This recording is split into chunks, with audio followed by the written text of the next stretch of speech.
రేపటి నుంచి అసెంబ్లీ సమావేశాలు తిరిగి ప్రారంభం కానున్నాయి.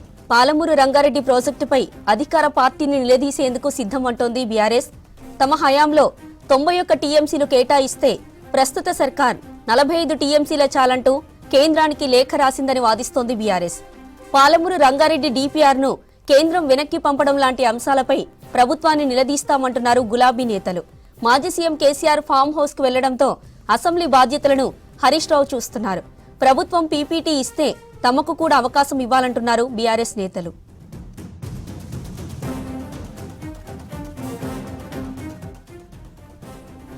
రైట్, ఇదే విషయానికి సంబంధించిన మరిన్ని డీటెయిల్స్ మనకి శ్రీనివాస్ లైవ్ లో అందిస్తారు. శ్రీనివాస్, అసెంబ్లీ సమావేశాలకు బీఆర్ఎస్ ఎలా రెడీ అవుతుంది?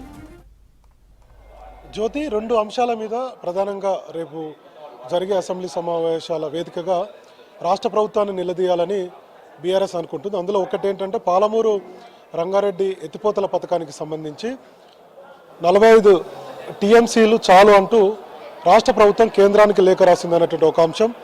మరొక అంశం, పాలమూరు రంగారెడ్డి ప్రాజెక్టుకు సంబంధించినటువంటి డిపిఆర్ను కేంద్ర ప్రభుత్వము వెనక్కి పంపింది. సో దీని మీద రాష్ట్ర ప్రభుత్వం ఇన్ని రోజులు ఎందుకు సైలెంట్గా ఉందన్నటువంటి ఈ 2 అంశాల మీద రేపు జరిగే అసెంబ్లీ సమావేశాల్లో అధికార పార్టీని నిలదీస్తామని ఇప్పటికే బీఆర్ఎస్ చెప్తూ వస్తుంది. దీనికి సంబంధించి మాజీ మంత్రి, ఇరిగేషన్ శాఖ మంత్రి హరీష్ రావు ప్రిపేర్ అవుతున్నారు. ఒకవేళ రాష్ట్ర ప్రభుత్వం రేపు పీపీటీ కనుక, అంటే కృష్ణా డెల్టాకు సంబంధించినటువంటి నీటి కేటాయింపుల మీద ఒక పీపీటీని అసెంబ్లీ వేదిక ద్వారా ఇవ్వాలని రాష్ట్ర ప్రభుత్వం నిర్ణయం తీసుకుంది. ఈరోజు సాయంత్రం కూడా ఎమ్మెల్యేలు, ఎమ్మెల్సీలు ఈ కార్యక్రమానికి ముఖ్యమంత్రి కూడా హాజరవుతున్నారు. ప్రజాభవన్లో ఈ కార్యక్రమాన్ని రాష్ట్ర ప్రభుత్వం పెట్టుకుంది. కాబట్టి ఎమ్మెల్యేలకు వీళ్ళందరూ కూడా ఒక అవగాహన కల్పించేటువంటి కార్యక్రమాన్ని ఈరోజు సాయంత్రం చేస్తుంది. అయితే మరోవైపు రాష్ట్ర ప్రభుత్వం కనుక పవర్ పాయింట్ ప్రజెంటేషన్ అసెంబ్లీలో ఇస్తే తమకు కూడా అవకాశాలు ఇవ్వాలని ఇప్పటికే హరీష్ రావు నేతృత్వంలోని ఎమ్మెల్యేలు స్పీకర్ని కలిశారు. అయితే స్పీకర్ దీని మీద పెద్దగా స్పందించలేదని చెప్పి తెలిసింది. సో ఫైనల్గా రేపు జరిగేటువంటి అసెంబ్లీ సమావేశాల్లో ఖచ్చితంగా పీపీటీకి అవకాశం ఇవ్వాలని అధికార పార్టీని నిలదీసేటువంటి అవకాశం ఉంది. ఇందాక నేను చెప్పినట్టుగా జ్యోతి, మొత్తం పాలమూరు రంగారెడ్డికి బీఆర్ఎస్ హయాంలో 91 టీఎంసీల కేటాయింపులు చేస్తే ఇప్పుడున్నటువంటి రాష్ట్ర ప్రభుత్వం 45 టీఎంసీలు చాలని కేంద్రానికి లేఖ రాసిందనేది ప్రధానమైనటువంటి ఆరోపణ గత కొన్ని రోజుల నుంచి కూడా చేస్తుంది. ఈ మధ్య మనకు డిసెంబర్ 21వ తారీఖున తెలంగాణ భవన్లో బీఆర్ఎస్ ఎల్పీ అట్లనే బీఆర్ఎస్ రాష్ట్ర కార్యవర్గ సమావేశం జరిగింది. దీనికి కేసీఆర్ అటెండ్ అయ్యారు, నేతలకు దిశానిర్దేశం చేశారు. ఈ సందర్భంగా ఒక నిర్ణయాన్ని కూడా తీసుకున్నారు. పాలమూరు రంగారెడ్డి ప్రాజెక్టు నీటి కేటాయింపుల మీద ఆందోళన కార్యక్రమాలు చేపట్టాలి, రాష్ట్ర ప్రభుత్వ తీరును ఎండగట్టాలనేది ఒక నిర్ణయం తీసుకున్నారు. అందులో భాగంగానే ఉమ్మడి మహబూబ్నగర్, అట్లనే రంగారెడ్డి, మరోవైపు నల్గొండ, ఈ 3 చోట్ల కూడా భారీ బహిరంగ సభలు నిర్వహించాలనుకున్నారు. దానికి సంబంధించినటువంటి ఒక కార్యాచరణ కూడా సిద్ధం చేస్తున్నారు. సేమ్ టైంలో రేపు జరిగేటువంటి అసెంబ్లీ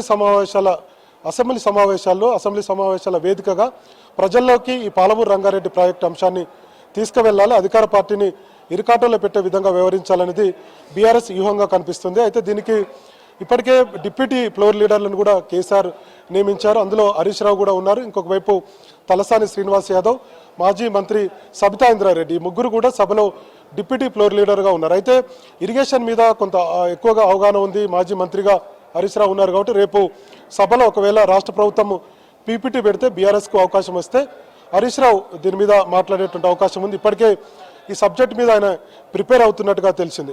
ఇక మరోవైపు కేసీఆర్ కనుక అసెంబ్లీలో ఉంటే బాగుండేది అన్నటువంటి చర్చ పొలిటికల్ సర్కిల్లో ఉంది, బీఆర్ఎస్ వర్గాల్లో కూడా ఉంది. ఎందుకంటే కేసీఆర్ స్థాయిలో అసెంబ్లీ వేదిక ద్వారా మాట్లాడితే ఖచ్చితంగా రాష్ట్ర ప్రభుత్వాన్ని ఇరుకాటంలో పెట్టేటువంటి అవకాశాలు ఉండేది. కానీ 29వ తారీఖున కేసీఆర్ అసెంబ్లీకి ఇలా వచ్చి అలా వెళ్ళారనేటువంటి ఒక చర్చ కూడా ఉంది. కాబట్టి కొంత బీఆర్ఎస్కి ఇది మైనస్గా ఒక చర్చ అయితే జరుగుతుంది. సో ఫైనల్గా ఆయన ఫామ్ హౌస్కి వెళ్ళిపోయారు. ఇప్పుడు హరీష్ రావే అసెంబ్లీ సమావేశాలన్నీ కూడా చూడాల్సినటువంటి బాధ్యత ఉందని చెప్పి మనం అనుకోవచ్చు. అందులో భాగంగా ఆయన డిప్యూటీ ఫ్లోర్ లీడర్ కూడా ఉన్నారు. కాబట్టి రేపు అధికార పార్టీ మీద కొంత ఖచ్చితంగా ఇరుకాటంలో పెట్టే విధంగా హరీష్ రావు వ్యవహరించేటువంటి అవకాశాలు అయితే ఉన్నాయి. ఎందుకంటే పాలమూరు రంగారెడ్డి ప్రాజెక్టు విషయంలో ఇందాక మనం చెప్పినట్టుగా జ్యోతి, 91 టీఎంసీలు బీఆర్ఎస్ హయాంలో కేటాయిస్తే 45 టీఎంసీలు మాత్రమే చాలని కేంద్ర ప్రభుత్వానికి లేఖ రావడం ఒక అంశం.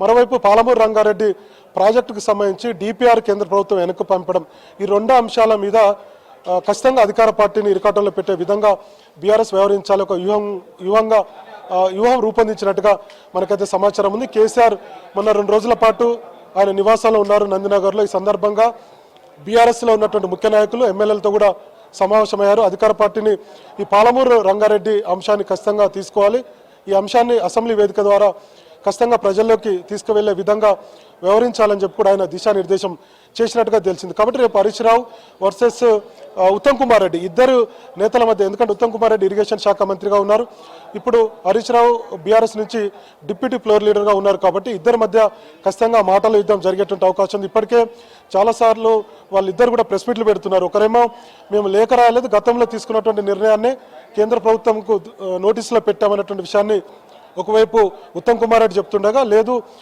45 టీఎంసీలు మాత్రమే చాలని కేంద్రానికి లేఖ రాశారు. మొత్తానికి ఆంధ్రప్రదేశ్కు లబ్ధి చేకూరే విధంగా ముఖ్యమంత్రి రేవంత్ రెడ్డి వ్యవహరిస్తున్నారనేది బీఆర్ఎస్ ప్రధాన ఆరోపణ. కాబట్టి ఈ అన్ని అంశాలు రేపు అసెంబ్లీలో చర్చకు వచ్చేటువంటి అవకాశం ఉంది. ఇందాక నేను చెప్పినట్టుగా ఇరిగేషన్ శాఖ మంత్రి Uttam Kumar Reddy versus deputy floor leader Harish Rao మధ్య ఖచ్చితంగా ఈ పాలమూరు రంగారెడ్డి ప్రాజెక్టుకు సంబంధించి మాటల యుద్ధం కొనసాగే అవకాశం ఉంది. రేపు సభ ఖచ్చితంగా వాడివేడిగా చర్చ జరిగేటువంటి అవకాశాలు అయితే కనపడుతున్నాయి. పవర్ పాయింట్ ప్రజెంటేషన్ రాష్ట్ర ప్రభుత్వం ఇస్తే బీఆర్ఎస్కి కూడా అవకాశం ఇవ్వాలని పట్టుబట్టేటువంటి అవకాశం ఉంది. మరి చూడాలి, రాష్ట్ర ప్రభుత్వం అవకాశం ఇవ్వకపోవచ్చు పీపీటీకి, కానీ మాట్లాడేటువంటి అవకాశం అయితే ఇస్తుంది. కాబట్టి ఖచ్చితంగా ఎవరు గతంలో 2014 నుంచి ఇప్పటి వరకు నీటి కేటాయింపులకు సంబంధించి అంశాలను ఒకవైపు అధికార పార్టీ ఖచ్చితంగా అసెంబ్లీ వేదిక ద్వారా చెప్తామంటే, మరోవైపు ఏపీ ఆంధ్రప్రదేశ్ రాష్ట్రానికి ఒకవైపు బనకచర్ల సంబంధించిన పాలమూరు బనకచర్ల ప్రాజెక్టు కావచ్చు, లేదంటే నల్లమల్ల సాగర్ కావచ్చు, ఈ రెండింటికి ఖచ్చితంగా అటు గోదావరి నుంచి కృష్ణా నుంచి లబ్ధి చేకూరే విధంగా రేవంత్ రెడ్డి వ్యవహరిస్తున్నారనేటువంటి విషయాలు ఇవన్నీ కూడా అసెంబ్లీ వేదిక ద్వారా ఖచ్చితంగా అధికార పార్టీని నిలదీసేటువంటి అవకాశం అయితే ఉంది. బీఆర్ఎస్ ఇప్పటికే ప్రిపేర్ అవుతుంది. ఎమ్మెల్యేలకు కూడా ఈ సబ్జెక్ట్ మీద కొంత అవగాహన కల్పిస్తున్నారు. మరోవైపు ఈరోజు తెలంగాణ భవన్లో కూడా సాయంత్రం 7 గంటలకు కృష్ణా డెల్టాకు సంబంధించి పాలమూరు రంగారెడ్డికి సంబంధించినటువంటి నీటి కేటాయింపులు, అట్లనే పోలవరం ప్రాజెక్టు సంబంధించి ఆంధ్రప్రదేశ్ కడుతున్నటువంటి ప్రాజెక్టు సంబంధించి ఆ కేటాయింపులు, గోదావరి కృష్ణాలో ఏపీ ప్రభుత్వము ఏ విధంగా వ్యవహరిస్తుంది, అదేవిధంగా రాష్ట్ర ప్రభుత్వము ఆంధ్రప్రదేశ్కు సహకరిస్తుందని ఏదైతే ఆరోపణలు బీఆర్ఎస్ చేస్తుంది, అన్ని అంశాలను ఈరోజు సాయంత్రం తెలంగాణ భవన్లో పీపీటీ ద్వారా హరీష్ రావు ఎమ్మెల్యేలకు అట్లనే ప్రజలకు తెలంగాణ భవన్ ద్వారా ప్రజలకు వివరించే ప్రయత్నం చేస్తారనేది బీఆర్ఎస్ పార్టీ అయితే చెప్తుంది. రేపు చూడాలి, ఖచ్చితంగా పాలమూరు రంగారెడ్డి సబ్జెక్టే ప్రధాన అంశంగా ఉండబోతుంది. మరోవైపు అటు ఉత్తమ్ కుమార్ రెడ్డి వర్సెస్ హరీష్ రావు అన్నట్టుగా రేపు సభ ఉండేటువంటి అవకాశాలు అయితే కనపడుతున్నాయి. జ్యోతి.